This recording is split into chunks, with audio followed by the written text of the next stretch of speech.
Hello अस्सलाम वालेकुम। Welcome to MCPS online classes class 4th subject Hindi. बच्चों, हमने लास्ट वीडियो में पार्ट 1 जो एक कविता थी मन के भोले भाले बादल के प्रश्न उत्तर किए थे, जो पेज नंबर 3 पर थे। आज हम पेज नंबर 4 उसके प्रश्नोत्तर करेंगे, जो है कविता से आगे। क प्रश्न दिया हुआ है बच्चों, तूफान क्या होता है, बादलों को तूफानी क्यों कहा गया है। तो उत्तर दिया हुआ है बच्चों, तूफान तेज हवा होती है, बादलों को तूफानी इसलिए कहा गया है क्योंकि कभी कभी वे तेज हवा के साथ मूसलाधार वर्षा बरसाते हैं, है ना। तो हमने मन के भोले भाले बादल में क्या पढ़ा था कि जो बादल हैं वो कभी कभी तूफ़ानी हो जाते हैं, है ना। तूफ़ानी का मतलब उनको गुस्सा आ जाता है, और जब बहुत तेज़ हवाएं चलती हैं तो ये जो काले बादल होते हैं वो अपने गुस्से की वजह से कभी कभी बहुत तेज़ हवा के कारण मूसलाधार बारिश कर बैठते हैं, इसलिए उनको क्या कहा गया है, तूफ़ानी। ठीक है बच्चों। ख प्रश्न दिया हुआ है, साल के किन किन महीनों में ज़्यादा बादल छाते हैं। ज़्यादा बादल का मतलब क्या है, खूब सारी बारिश कब होती है।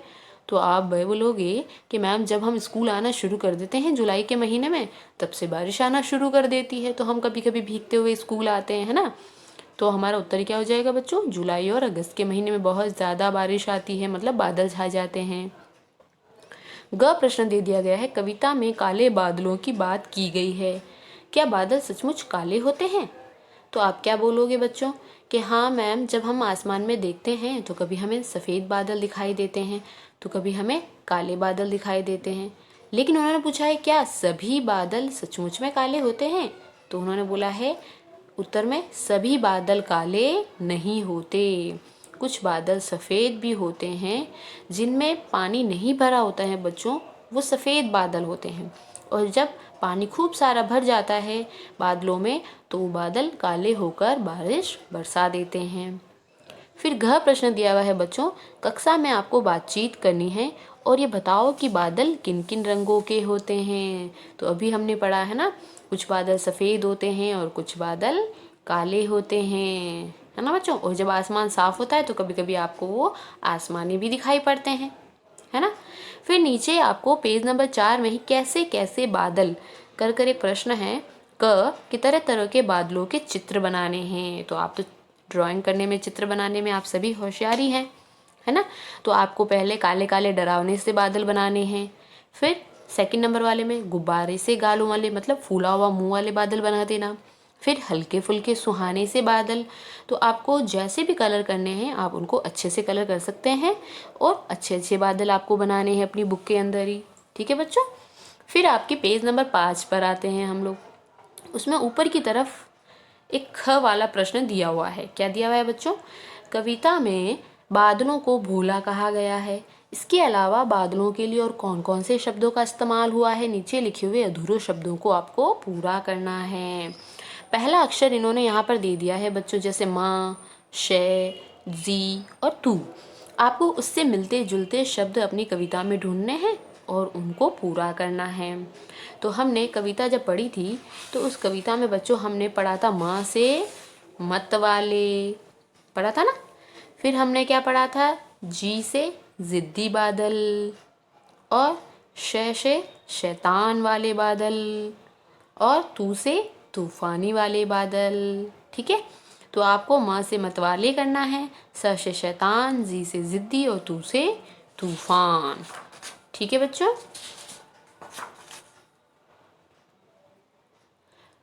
उसके बाद आपके पेज नंबर 5 पर बारिश की आवाज़ें। तो जब आप बारिश देखते हैं बच्चों तो आपको अलग अलग तरह की आवाज़ें सुनाई पड़ती है ना।